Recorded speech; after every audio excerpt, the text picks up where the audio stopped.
A comm comes over the spectrum with a job.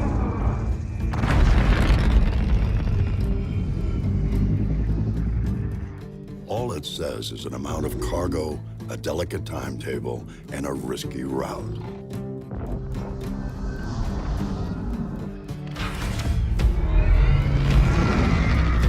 You know you've got 42 cubic meters to pack full of profit.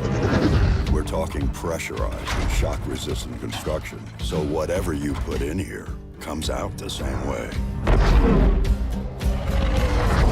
You got two Arc Duo 400 engines. Their award-winning colloid ion technology gives you maximum fuel efficiency while keeping your sig low.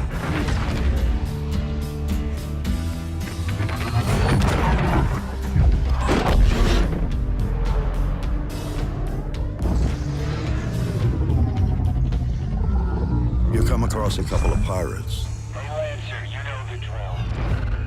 But with a weapons system featuring trusted names like Bering and Kronik, you aren't too worried.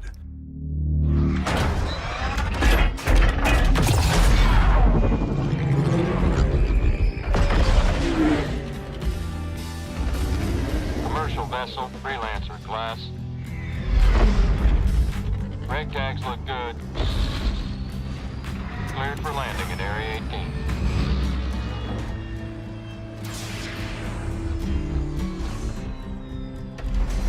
You're the one they come to when you need a job done right. Because you trust one ship. Misk Freelancer. Built for life.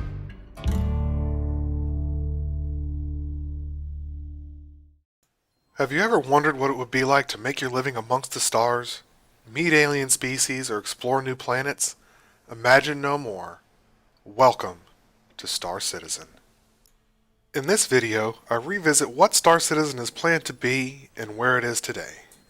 The footage you see here is of actual gameplay footage in Star Citizen Alpha 2.0. I start by waking up at Port Olisar, call up my Origin JumpWorks M50 Interceptor, and fly out to a communications array to fend off attacking AI pirates and reset the array. Once reset, I fly to Security Port Korea to try and get into some first-person shooter combat. There are a few clips that I have included in this video that were created by Cloud Imperium Games, the developers of Star Citizen. The first and most important thing that you need to know is that the game is still very much in development. In its current state, you could consider it a very early alpha test. All of the features of the game are not yet in place. Additionally, everything is subject to change as development progresses. Despite that, there's still plenty of things in-game that you can do now. I'll get to those later on in the video. If you've come to this video and you haven't seen any of my videos before, one of your big questions may be, what is Star Citizen? Star Citizen is an MMORPG and space simulator in a sandbox first-person universe, also known as the PU or Persistent Universe. What that means is that you play as a person in the mid to late 2900s, making your living as any number or combination of professions including space trucking, exploring, mining, racing, piracy, bounty hunting, and smuggling, among many others. You'll be able to wake up in a bunk, walk to a ship, enter it, fly it to another location in the same or a different system, board another ship to take it or its cargo, dogfight other ships, land on a planet or station, have a gunfight, sell your goods that are either legit or stolen, and return to where you started if you so choose. Where Star Citizen differs from most other MMORPGs is that there are no levels or skills to gain. It's all based on your own personal skill. No grinding to reach max level just to start the end game. It's all available for you to do at the start. The premise of the game starts you off in Squadron 42, the single-player and cooperative campaign mode for Star Citizen. You are a rookie pilot in the UEE Navy. Throughout the campaign, you will prove your worth and earn your place among the stars. Here is where you create your character and beneficiary. I'll go a little bit more in depth on the purpose of the beneficiary later. Upon completion of the campaign, you may be discharged from the UEE Navy to make your way, keeping what you've earned during the campaign to include ships, credits, reputation, and even battle scars. Quantum drive is now off.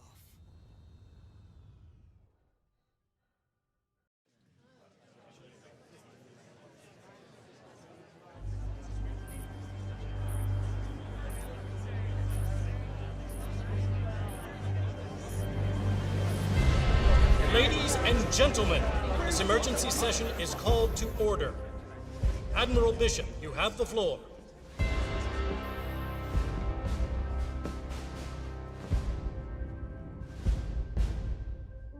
For 200 years, we have battled the Vandu. We have caught these attacks, raids, or skirmishes or incursions. But I am here to tell you that we are at war. Tiber, Orion, Caliban, Virgil, once human systems all but abandoned in the face of the enemy. The Vanduul are at our gates, weapons bared while we hide and cower, retreating as they burn and decimate everything around us. We cannot let the tragedy of Vega happen again. We cannot give the Vanduul any more ground. To defend this empire, we must attack. And we have to be committed to that attack, whatever the cost may be. We have to rebuild our fleet. We have to use the power of human innovation to reclaim these so-called red systems and strike back at the enemy. This will not be an easy fight. It will cost us in resources, in credits, in lives. Well, some of you may be asking why undertake such a thing, and I can tell you in one word. Victory! For if there's one thing the Vanduul has taught us, it's that without victory, there can be no survival!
Once discharged from the UEE Navy, one of the first things you will need is a ship. However you choose to make a living, a ship is most likely how you will start making your way in the universe. If not, it'll definitely be helpful with getting around the universe to get to your jobs. As a present-day example, picture living in Massachusetts, working in New York, and flying your own private airplane to commute back and forth. Don't fret too much over this, though. All current game packages contain at least one ship to start with. If your ship is destroyed during your travels, your insurance, if you have it, will replace it for you. The time it takes for them to replace it will depend on the rarity of the ship and how many times you've had to replace it before. In some cases, you could be without your ship for quite a while. Even if you don't have a ship to fly while you're waiting for the insurance to replace yours, there are still going to be ways to play without it. With the inclusion of multi-cruise ships, you can fly as a pilot or crew member on a friend's or an organization's ship. Additionally, there will likely be missions from NPCs that will provide a ship for your use. Some organizations are even offering ship rental services. In order to land at most places, you'll need to have insurance on your ship. To have insurance on your ship, you'll need to pay a monthly premium, just like in the real world. The difference here is that you only use days from your insurance policy that you're logged into the game. For example, if you have 30 days of insurance and play for 7 days, real life then gets busy and you're unable to play for a couple of weeks or even a couple of months or more. When you return to the game, you'll still have 23 days of insurance left. If you died when your ship was destroyed, one of two things will happen depending on how many times it's happened before and the severity of the injuries received. The first is that you'll wake up in a hospital on a nearby planet, and you'll have injuries, scars, and possibly even prosthesis. Your character may also have handicaps due to his or her injuries.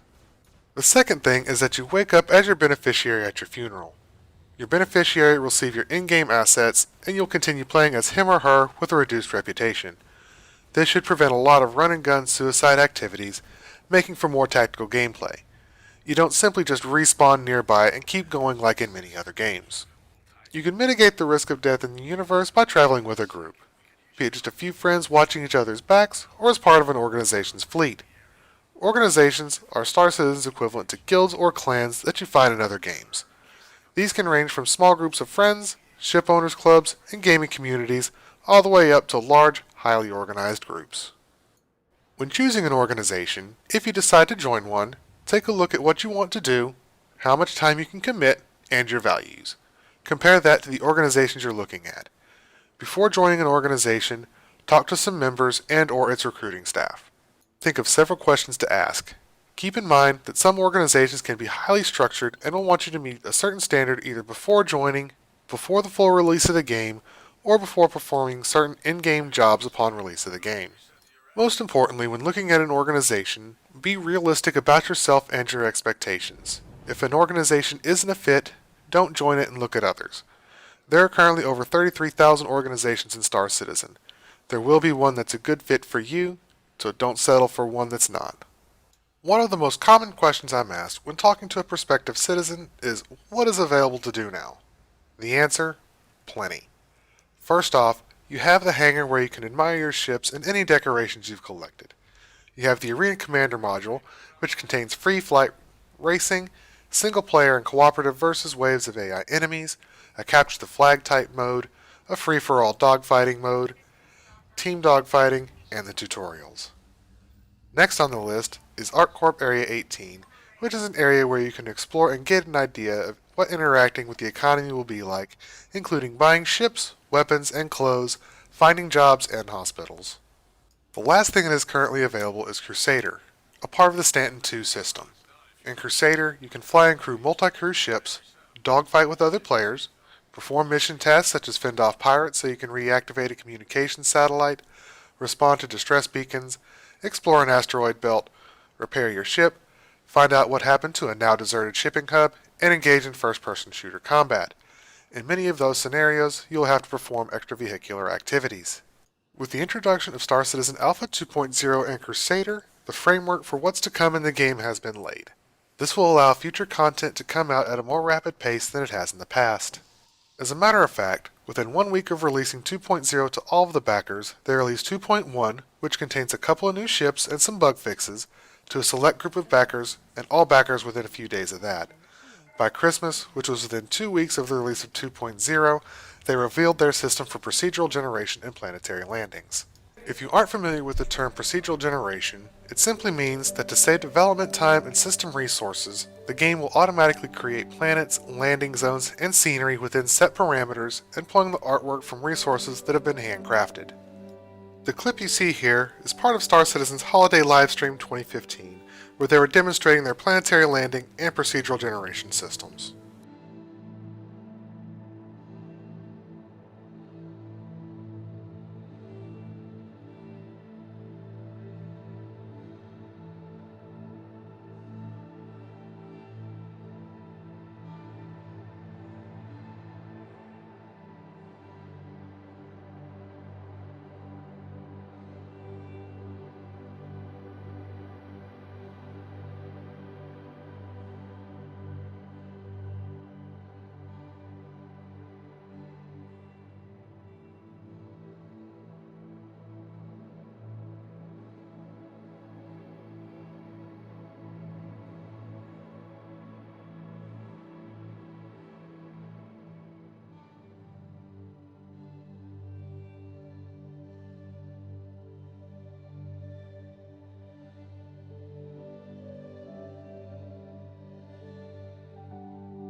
Another question I'm commonly asked is, can you play this game with a mouse and keyboard? The answer, absolutely. You can play this game with just about any control setup you can imagine. You can use a mouse and keyboard, a gamepad like the Xbox 360 controller, a single joystick, a dual joystick, or a HOTAS, which stands for hands-on throttle and stick. You can even add rudder pedals into the mix. Using a mouse and keyboard gives you increased control over your weapon's accuracy at the cost of ship control. You can still control your ship well with a mouse and keyboard, but you'll be a bit more limited. With a joystick or a HOTAS setup, you have increased control over your ship and greater immersion at the cost of weapons accuracy. I haven't used a gamepad, so I can't speak to any advantages or disadvantages of using one over mouse and keyboard or joystick type setup. Eventually, Star Citizen will support TrackIR head tracking systems and virtual reality systems. My current control setup is the Cytec X55 HOTAS and CH Pro Pedals rudder pedals. I hope to eventually add a TrackIR or an Oculus Rift virtual reality system. One last question that I get asked, and is very important to note, is what are the system requirements? The answer, you need a fairly robust gaming PC to play it. The game is being designed to take advantage of the latest PC hardware and to push PC hardware to its limits. The minimum requirements are a 64-bit version of Windows 7 Service Pack 1 or greater, a DirectX 11 capable graphics card with 1GB or more of dedicated video memory, a quad-core CPU, which I would recommend an Intel i5 at a minimum, recommended to have an i7, and 8GB of system memory. In addition, you're going to want a broadband internet connection and at least 35GB available hard drive space. I do expect that the game will grow in size, so I would recommend having a hard drive of around 100GB available prior to the game's retail launch.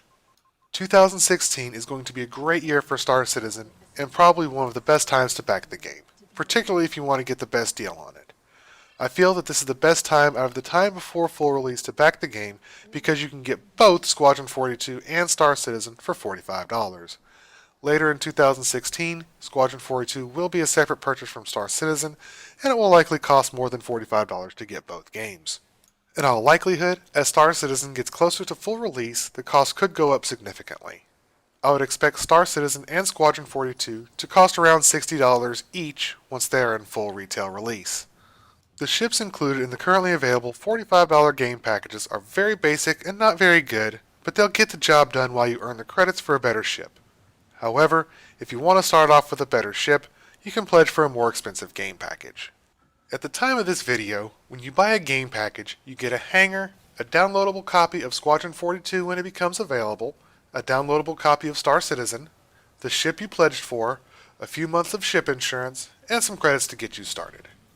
In addition to a different ship, more expensive packages may include different hangars, longer insurance, more starting credits, a digital game soundtrack, or other in-game items. Be sure to check what your package includes before you buy it to ensure you're getting everything you want and understand what you're getting. You can also add ships to your collection without buying more game packages by buying standalone ships. Note that you do have to have a game package to play, and that all ships will be available for purchase with in-game credits once the game has launched. Additionally, you can rent better ships for 7 24-hour periods by earning rental credits in any public game mode in Arena Commander except for Free Flight. My personal recommendation is to buy the Avenger game package for $75 if you are willing and able to do so. The Avenger is a larger, faster, more maneuverable, and more combat capable ship than the basic starter ships. It fares better in the currently available game modes and will allow for more varied use once the PU is available. Though it sacrifices a bit of cargo space to add prisoner cells, you will be able to purchase a module in the PU that will allow you to add cargo space to it, or purchase an EMP module to disable ships.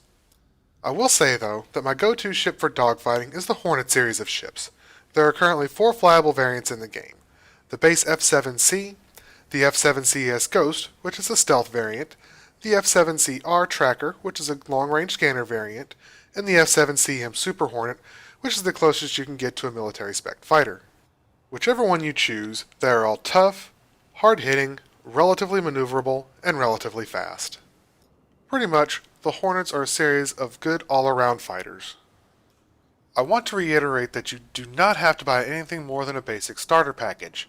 All ships available for purchase now will be obtainable in the game by either paying in-game credits, finding one that has been abandoned, or even going out and stealing one.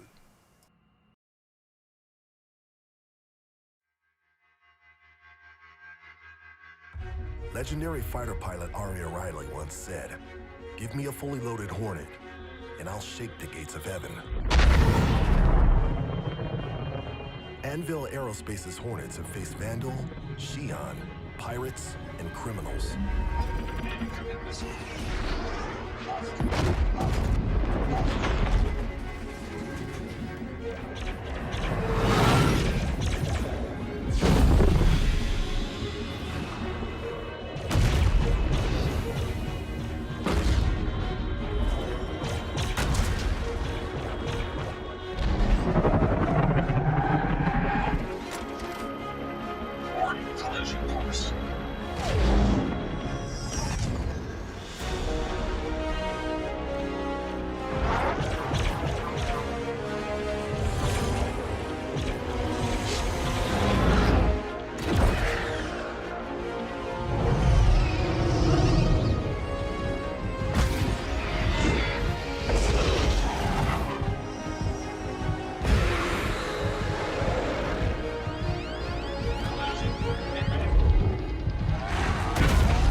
Anvil Aerospace's Hornets have logged more combat time and kills in more theaters than any other ship in the history of space combat.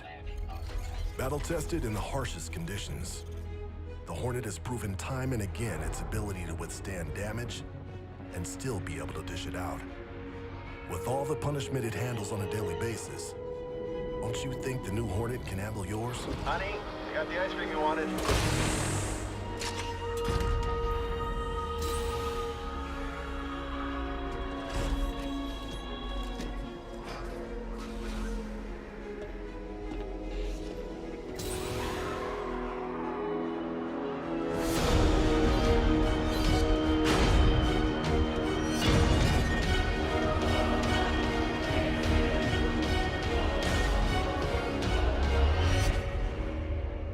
Anvil's new Hornet F7C.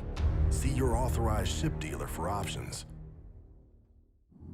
If you have any questions that I didn't answer here, feel free to ask in the comment section of this video, or visit the Robert Space Industries webpage using the link in the video description. If you do make the decision to buy the game, you can grab yourself an extra 5,000 in in-game credits for use on the game's launch by using my referral link in the description.